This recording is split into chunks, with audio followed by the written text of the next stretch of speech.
ಸಂಘಟನೆಗಳಾಗ್ಬೋದು, ಈ ತರದ ಎಲ್ಲ ಸಂಘಟನೆಗಳು ಇವತ್ತು ಒಗ್ಗೂಡಿ ಅನೇಕ ವರ್ಷಗಳಿಂದ ನಾವು 50, 57, 53 ಈ ತರ ಸರ್ಕಾರಕ್ಕೆ ಭೂಮಿನ ಸಾಗುವಳಿ ಮಾಡ್ತಾ ಅರ್ಜಿ ಹಾಕೊಂಡಿದ್ದೇವೆ. ನಮಗೆ ಭೂಮಿ ಕೊಟ್ಟಿಲ್ಲ. ಸರ್ಕಾರ ಏನ್ ಮಾಡ್ತಾ ಇದೆ, ಸರಿಯಾದ ಕಂಪನಿಗಳನ್ನ ಇಲ್ಲಿ ತನಕ ಪ್ರಾರಂಭಿಸಿಲ್ಲ. ಆ ನಿಟ್ಟಿನಲ್ಲಿ ಕಳೆದ ಸರ್ಕಾರ ಮೋಸ ಮಾಡ್ತು. ಕನಿಷ್ಠ ಈ ಸರ್ಕಾರ ಅದು ಜನರ ಪರ ಕಾಳಜಿ ವಹಿಸಿ ಏನು ಉಳುಮೆ ಮಾಡ್ತಾ ಇದ್ದಾರೆ ರೈತರು, ಸರ್ಕಾರಕ್ಕೆ ಅರ್ಜಿ ಹಾಕಿದ್ದಾರೆ. 57 ಅರ್ಜಿಗಳನ್ನು ಹಾಕೊಂಡು ಉಳುಮೆ ಮಾಡ್ತಾ ಇರುವಂತವರಿಗೆ ಭೂಮಿ ಕೊಡಬೇಕು. ಮತ್ತೆ ಸರ್ಕಾರಿ ಭೂಮಿಗಳಲ್ಲಿ ಮನೆಗಳನ್ನು ಕಟ್ಟಿಕೊಂಡು 94C ಮತ್ತು CC ಅಡಿಯಲ್ಲಿ ಜನ ಹಕ್ಕುಪತ್ರಕ್ಕಾಗಿ ಅರ್ಜಿ ಸಲ್ಲಿಸಿದ್ದಾರೆ. ಅವರೆಲ್ಲರೂ ಕೂಡ ಭೂಮಿ ಕೊಡಬೇಕು, ಹಕ್ಕುಪತ್ರವನ್ನು ಕೊಡಬೇಕು ಅಂತ ಇವತ್ತು ಬೇಡಿಕೆ ನಿಂತು ಇವತ್ತು ಏನು ತುಮಕೂರು ನಗರದ ಟೌನ್ ಹಾಲ್ ಇಂದ ಜಿಲ್ಲಾಧಿಕಾರಿಗಳ ಕಚೇರಿ ತನಕ ಜಾಥಾ ಹೊರಟಿದ್ದೇವೆ. ಶತಾಯ ಗತಾಯ ಈ ಮೊದಲು ಕೂಡ ತುಮಕೂರು ನಗರದಲ್ಲಿ ನಾವು ದಾಖಲೆ 45 ದಿನಗಳ ಕಾಲ ಜಿಲ್ಲಾಧಿಕಾರಿಗಳ ಕಚೇರಿ ಮುಂದೆ ಶತಾಯ ಗತಾಯ ನಮ್ಮ ಬೇಡಿಕೆಗಳು ಈಡೇರಲೇಬೇಕು ಅಂತ ಹೋರಾಟ ಮಾಡಿ ನಾವೆಲ್ಲ ತೋರಿಸಿದ್ದೇವೆ. ಈಗಲೂ ಕೂಡ ಸರ್ಕಾರಕ್ಕೆ ಒಂದು ಬಿಸಿ ಮುಟ್ಟಿಸೋದು ಹೊರಟಿದ್ದೇವೆ. ಸರ್ಕಾರ ಸರಿಯಾಗಿ ಸ್ಪಂದಿಸಿಲ್ಲ ಅಂದ್ರೆ ಇದನ್ನ ಉಗ್ರವಾದ ಹೋರಾಟವನ್ನು ನಾವು ತಗೊಂಡು ಹೋಗ್ತೇವೆ. ನಮ್ಮ ಬೇಡಿಕೆ ಇಷ್ಟೇ, ನಾವು ಉಳಿತಾಯ ಭೂಮಿಗೆ ನಮಗೆ ಸಾಗುವಳಿ ಚೀಟಿ ಕೊಡಬೇಕು. ನಾನು ಇರುವಂತ ಮನೆಗೆ ನನಗೆ ಹಕ್ಕುಪತ್ರ ಕೊಡಬೇಕು. ಯಾರ್ಯಾರು ಬಡವರು ಬಾಡಿಗೆ ಮನೆಗಳಲ್ಲಿದ್ದಾರೆ ಅಂತವರಿಗೆ ಸರ್ಕಾರ ಭೂಮಿ ಕೊಟ್ಟು ಹಕ್ಕುಪತ್ರ ಕೊಡಬೇಕು ಅಂತ ಈ ಸಂದರ್ಭದಲ್ಲಿ ನಾವು ಒತ್ತಾಯ ಮಾಡ್ತಾ ಇದ್ದೇವೆ. ಸ್ನೇಹಿತರೆ, ಮರಿಯಪ್ಪ ಭೂಮಿ ಮತ್ತು ವಸತಿ ಹಕ್ಕು ವಂಚಿತರ ಹೋರಾಟ ಸಮಿತಿ.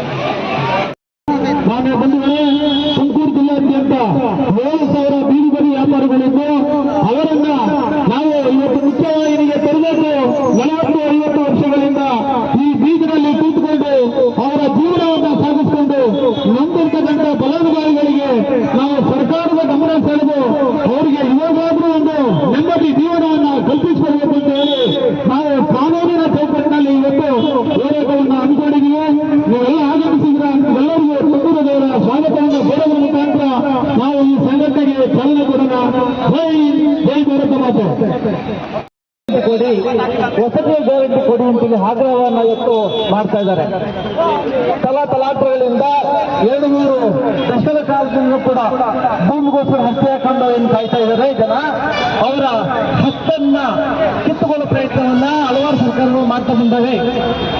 ಈಗ ಸಿದ್ದರಾಮಯ್ಯ ಸರ್ಕಾರ ಸಮಾಜವಾದ ಹಿನ್ನೆಲೆಯಿರುವಂತವರು, ಸಮಾಜದ ಬಗ್ಗೆ ಕಳಕಳಿರುವಂತಹ ಮಾನ್ಯ ಮುಖ್ಯಮಂತ್ರಿಗಳು ಈ ಸಮಸ್ಯೆಯನ್ನ ಬಗೆಹರಿಸಬೇಕು ಅಂತ ಹೇಳಿ ಭೂಮಿ ಮತ್ತು ವಸತಿ ಹಕ್ಕು ಹೋರಾಟದ ಪರವಾಗಿ ನಾವು ಸರ್ಕಾರವನ್ನ ಆಗ್ರಹ ಮಾಡ್ತೀವಿ.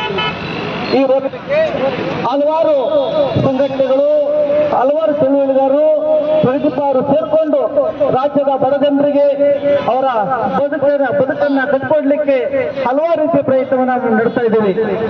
ಭೂಮಿ ಮತ್ತು ವಸತಿ ಹಕ್ಕು ಸಮಿತಿಯನ್ನದ್ದು ಮಾನ್ಯ ಹಿರಿಯ ಸ್ವತಂತ್ರ ಸೇನಾನಿ ದೊರೆಸ್ವಾಮಿ ಅವರ ನೇತೃತ್ವದಲ್ಲಿ ಆರಂಭವಾದಂತಹ ಚಳವಳಿ ಕಳೆದ 2016 ನಮ್ಮ ಚಳವಳಿನ ಆರಂಭ ಮಾಡಿದ್ದೀವಿ.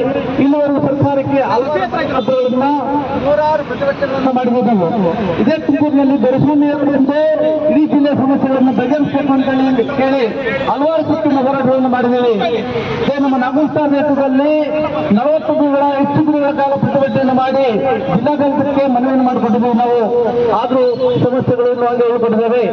ಇಲ್ಲಿ ಗೋಮಾಳ ಭೂಮಿ ಇರ್ಬೋದು, ಸರ್ಕಾರಿ ಭೂಮಿ ಇರ್ಬೋದು, ಕರ ಭೂಮಿ ಇರ್ಬೋದು, ಅರಣ್ಯ ಭೂಮಿ ಇರ್ಬೋದು, ಈ ಎಲ್ಲಾ ಸಮಸ್ಯೆಗಳನ್ನು ಬಗೆಹರಿಸಿ ಜನರಿಗೆ ನ್ಯಾಯ ಕೊಡಬೇಕು ಅಂತೇಳಿ ಈ ಮೂಲಕ ಪ್ರತಿಭಟನೆಯ ಮೂಲಕ ನಾವು ಆಗ್ರಹವನ್ನು ಮಾಡ್ತಾ ಇದ್ದೇವೆ. ಸರ್ಕಾರ ತೀವ್ರವಾಗಿ ಪರಿಗಣಿಸಬೇಕು. ಬಡ ಜನರ ಸಮಸ್ಯೆ ಇದು, ಹಲವಾರು ಸಮುದಾಯಗಳ ಸಮಸ್ಯೆ ಇದು, ದಲಿತರ ಸಮಸ್ಯೆ ಆಗಿದೆ, ರೈತರ ಸಮಸ್ಯೆ ಆಗಿದೆ. ಹಾಗಾಗಿ ಎಲ್ಲಾ ಜನವರ್ಗಗಳ ಹಿತವನ್ನು ಕಾಯ್ತಿರುವಂತಹ ಭೂಮಿ ಮತ್ತು ವಸತಿ ಹಕ್ಕು ಹೋರಾಟ ಸಮಿತಿ ಮತ್ತು ಜನ ಏನು ಫಾರಂ 50, 53, 57 ಅದೇ ರೀತಿ 94 CC ಅರ್ಜಿ ಹಾಕಿದ್ದಾರೆ. ಅವರೆಲ್ಲರೂ ಕೂಡ ತಮ್ಮ ಹಕ್ಕನ್ನು ಪ್ರತಿಪಾದನೆ ಮಾಡಲಿಕ್ಕೆ ಅವ್ರ ನ್ಯಾಯವನ್ನು ಕೊಡಿಸಬೇಕು ಅಂತೇಳಿ ನಾವು ಈ ಮೂಲಕ ಆಗ್ರಹವನ್ನ ಮಾಡ್ತಾ ಇದ್ದೀವಿ. ನಮ್ಮ ಭೂಮಿ ನಮ್ಮ ಹಕ್ಕು, ನಮ್ಮ ಭೂಮಿ ನಮ್ಮ ಹಕ್ಕು. ಎಲ್ಲಾ ಜಾತಿಯ ಬಡವರಿಗೆ ಭೂಮಿ ವಸತಿ ಬೇಕೇ ಬೇಕು.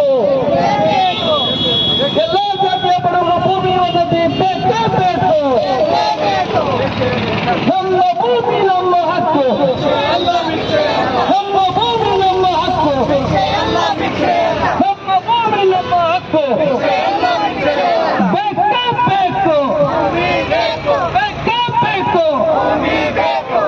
ಧನ್ಯವಾದಗಳು. ಸಾರ್ವಜನಿಕ ಹಿತದೃಷ್ಟಿಯ ಮೇರೆಗೆ ಬಹುತೇಕ ಸಮಸ್ಯೆಗಳ ಬಗ್ಗೆ ವಕಾಲತ್ತನ್ನ ಹಾಕೊಂಡು ಸಾರ್ವಜನಿಕರಿಗೆ ನ್ಯಾಯ ಕೊಡಿಸ್ತಾ ಬಂದಿರತಕ್ಕಂಥ ವಕೀಲರಾದಂತಹ ಉಮಾಪತಿ ಸರ್ ನಮ್ಮ ಪ್ರತಿಭಟನೆಗೆ ಕೈ ತೋರಿಸಲಿಕ್ಕೆ ಬಂದಿದ್ದಾರೆ. ನಮ್ಮೆಲ್ಲ ಏನು ವಸತಿ ವಂಚಿತರಿದ್ದಾರೆ, ಭೂಮಿ ವಂಚಿತರಿದ್ದಾರೆ, ಇವರ ಪರವಾಗಿ ನಾವು ಅವರಿಗೆ ಅಭಿನಂದನೆಗಳನ್ನ ಸಲ್ಲಿಸ್ತಾ ಇದ್ದೇವೆ. ರಾಜ್ಯ ಹೋರಾಟಗಾರರಾದಂತಹ ಮರಿಯಪ್ಪ ಸರ್ ಬಂದಿದ್ದಾರೆ, ಅವ್ರಿಗೂ ಕೂಡ ನಮ್ಮೆಲ್ಲರ ಪರವಾಗಿ ಸ್ವಾಗತವನ್ನ ಕೊಡ್ತಾ ಇದ್ದೇವೆ. ಅದೇ ರೀತಿಯಾಗಿ ನಮ್ಮ ತುಮಕೂರು ಭಾಗದ ಎಲ್ಲ ಹೋರಾಟಗಾರರು ಬಂದಿದ್ದಾರೆ, ಅವರೆಲ್ಲರಿಗೂ ಕೂಡ ಈಗ ಸಮಯ ಕಡಿಮೆ ಇರೋದ್ರಿಂದ ಈಗಾಗಲೇ ನಾವು ತುಂಬಾ ಸಮಯನ ವ್ಯರ್ಥ ಮಾಡ್ತಾ ಇದ್ದೀವಿ. ಹಾಗಾಗಿ ಸಮಯ ವ್ಯರ್ಥ ಆಗೋದು ಬೇಡ. ಎಲ್ರಿಗೂ ಕೂಡ ಏನು ನಮ್ಮ ಹೋರಾಟಕ್ಕೆ ಬೆಂಬಲವನ್ನ ಸೂಚಿಸೋದಕ್ಕೆ ಬಂದಿರ್ತಿದ್ರೆ ಅವರೆಲ್ಲರಿಗೂ ಕೂಡ ನಮ್ಮೆಲ್ಲರೂ ಪರವಾಗಿ ಸ್ವಾಗತವನ್ನ ಅಭಿನಂದನೆಗಳನ್ನ ಕೊಡ್ತಾ ಇದ್ದೇನೆ. ಮತ್ತೆ